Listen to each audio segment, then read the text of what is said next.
And as you can see here, the Llama 3.1 actually wins in most categories, right? It actually performs really well in coding. I am going to show you an example of where I applied Llama 3.1 8 billion parameter to help me write docstring. Let me just bring you a demo. I am going to use Ollama tool and the Llama 3.1 model with the Open WebUI. Don't forget to give us likes, leave your comments, share us to your friends, and also subscribe to our channels. We have YouTube, LinkedIn, TikTok, and Facebook. We are going to take a look on highlights of Llama 3, or actually Llama 3.1 to be exact.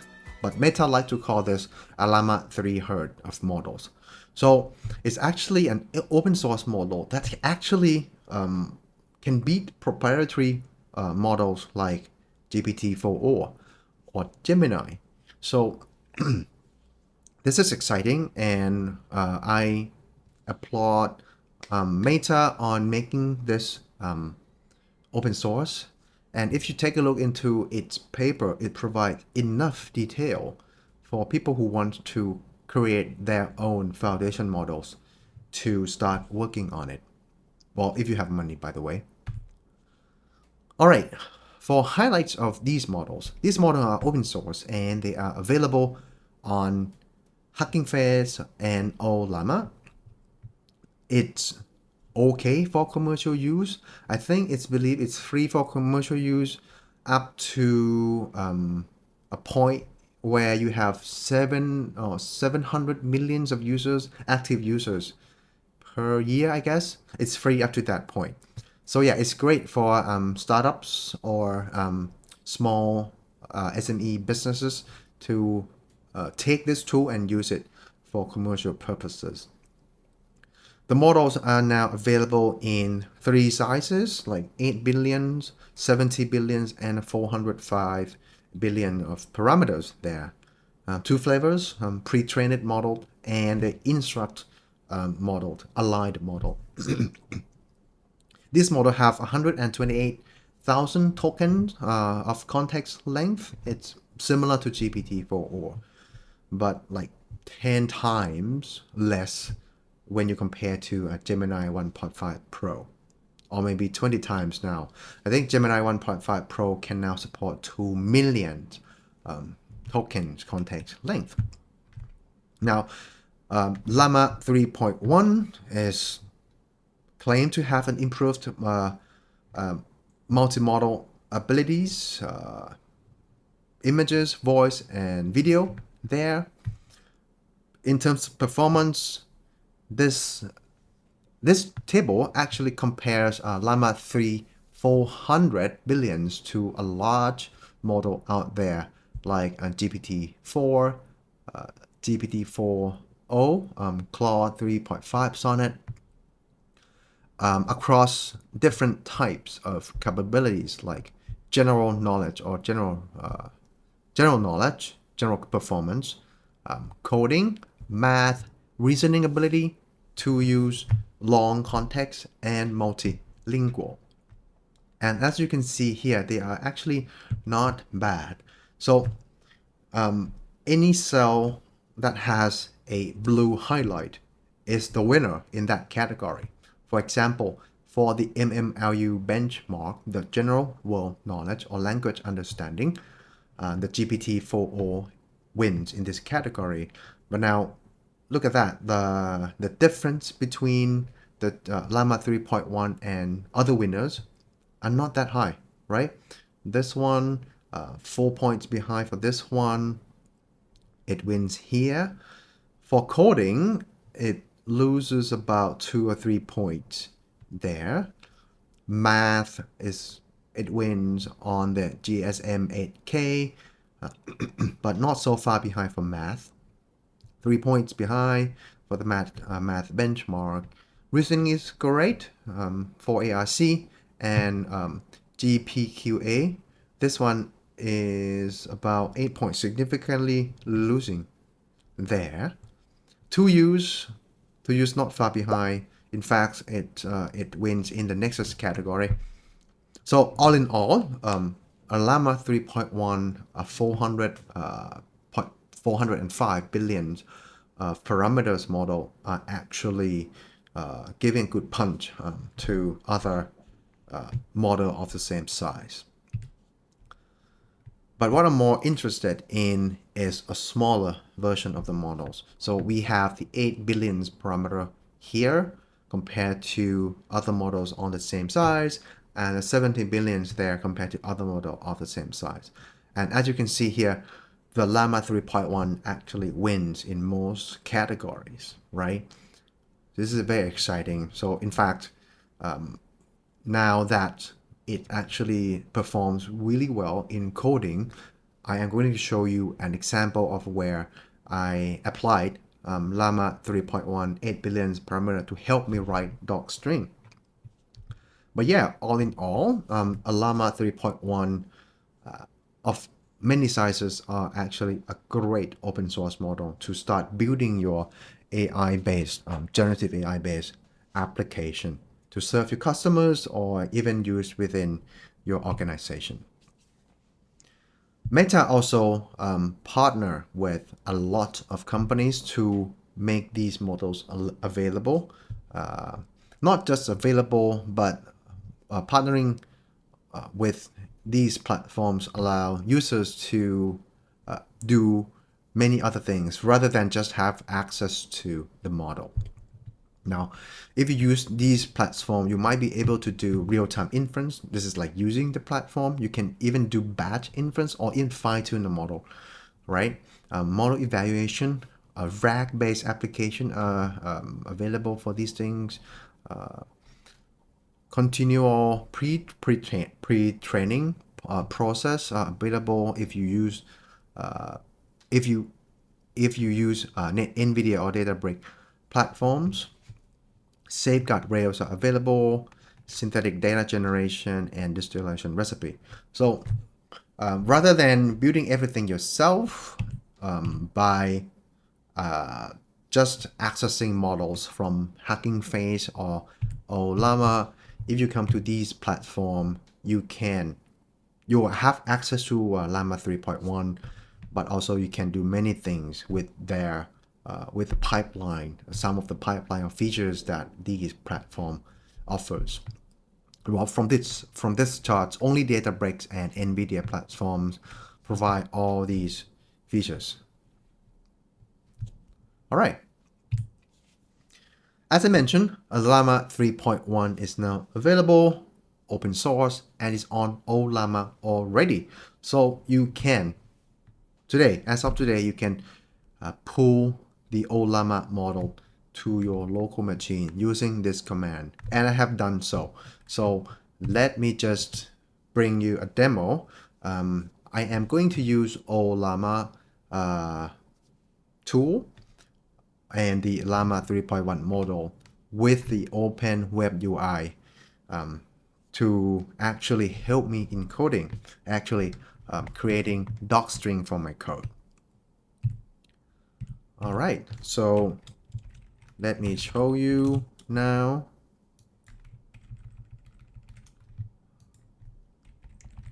Ollama list. Here we go. I have the Ollama 3.13 8 billion parameter downloaded here. Takes about like 5 gigabytes as before. So now I have my Llama serving, so I can start using it. Using Ollama. Okay, I also want to show you that I have my Docker image of the Open WebUI running over here. So if you want to take a look into how to use Open WebUI in detail, I have my live video on episode 13 that walk you through everything that you need to know about Open WebUI as a user or as an admin. All right, so I have my Open WebUI running over here, I think. Okay, I have took the liberty to actually run this thing ahead of time because, well, it's running on my computer. It would take some time to generate, right? It has slower token generation speed. So now, as you can see here, the Llama 3.1 models is available on my Open WebUI interface, and this is because my Open WebUI interface is now integrated to the Ollama program on my computer. You can actually pick the model from the drop-down list. Now, actually, I want the model to help me add docstring to my code. So I write a prompt. This is role-playing. I want the AI, or I want the Llama 3.1 to act as a senior AI developer who is expert in Python programming. He will help me write docstring, and I provide some context. This code is for transcribing audio file into text. And in this, main.py anyway, in this main.py, I will use Gradio. There's a section that I use Gradio to make a quick UI interface. And I ask it to not modify anything related to Gradio code, but you may add comments to explaining what is going on there. And the actual task is write docstring for other functions. And then I copy and paste my my main.py code over here. Everything is there. And then it started doing things for me. All right, and then I just copy and paste this thing to the Visual Studio Code. So this is my original code. Let me just go back to the top. On the left side part is the original code that I have, and the right side is the code that Llama 3.1 edited for me. So take a look at this. It has provided me some docstring over here. Well, right? Audio file change. What is happening? Updates the default output path based on the select audio file. The argument, input argument is source, path to the audio file, and return a tuple. This is exactly what happened here, right? Well, if you know Gradio, you should be able to understand this, but basically this is going to be passed in as text, and this is going to be pathed to the text, and therefore my code here actually updates this to the update this variable default output path. And right, this is my original, this is my original code where I didn't do any documentation at all, and it does add this for me in the right explanation, right? Okay, so let's take a look at this transcribe. Transcribe is actually using Whisper model. It loads a Whisper model, or I need to install a Whisper model on my local computer. It loads that model and trigger a method to transcribe the model for me. Okay, so the docstrings is here. Transcribe the audio file using Whisper. Great. It does know that I'm using Whisper. Here is the input model select. Select the model size. That's right. I need to select whether I want to use small or medium or large Whisper model size. The language, this is one of the button there, and the path. And the output is text string, the text of the transcription. Yes, again, it has given me the right docstring. So pretty much, I have asked, I can have like generative AI model help me write my docstring. It saved me some time.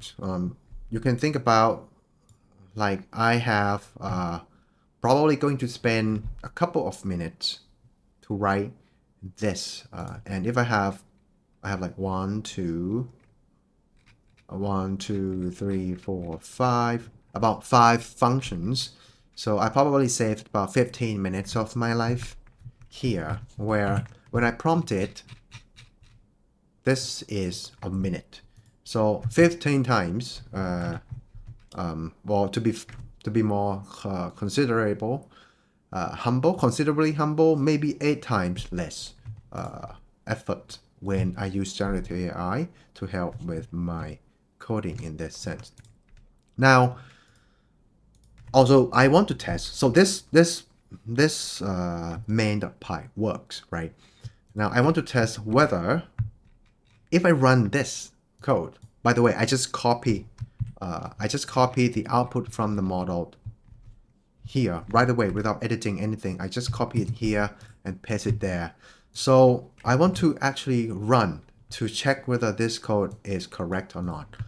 On the other hand, it means did Llama 3.1 keep the code part intact? So let me test it out. So let me just Python main llama.py. I'm going to run this, serving this gradual interface up. Okay, here we go. I'm going to paste it there. So I have, this is my familiar interface that I use. Okay, what I want is to test audio. Here we go. I have a test audio that I made before starting this episode. So I'm just going to paste the source here. And this is how it sounds. Let's discuss about generalist versus specialist AI. Previously, we have predictive or specialist AI. All right, this is a sample audio file. And now I want to select a small whisper model specialized in English rather than multilingual. And then I can click to start the transcribing process. If it works, it should not have any error at all. So it's doing its thing for now. Shouldn't take longer than a minute or so because the audio file is really short. Here we go. This is the result, guys. So this is the text. Let's discuss about generalist versus specialist AI. Previously, blah, blah, blah. They are smaller, blah, blah, blah. Here we go. And this is like a aggregated text, but the whisper model can also make you a timeline as well. And from a quick look of it, it's doing a great job. It's actually transcribing what I was saying. And now I can click export. All right, if it works, I should have another folder. Here we go. This is a folder that contains the transcribed language from the audio. So effectively, what we have here is that the Llama 3.1 model, I can run it on my local computer and it can help me write docstring. I'm looking forward to exploring other coding capabilities that the model can have. I will play around with it later, but I'm curious how it can help me refactor or improve my code performance. So this is what I'm going to do next, and we'll share with you in the next episode. But for now, this is a great close for section 2 that we introduced Llama 3 highlights. So don't forget to subscribe to our channel before we go to the next section. This is a chance to help me grow my channel. So subscribe to Keston in YouTube, LinkedIn, Facebook, Stack, GitHub, and TikTok.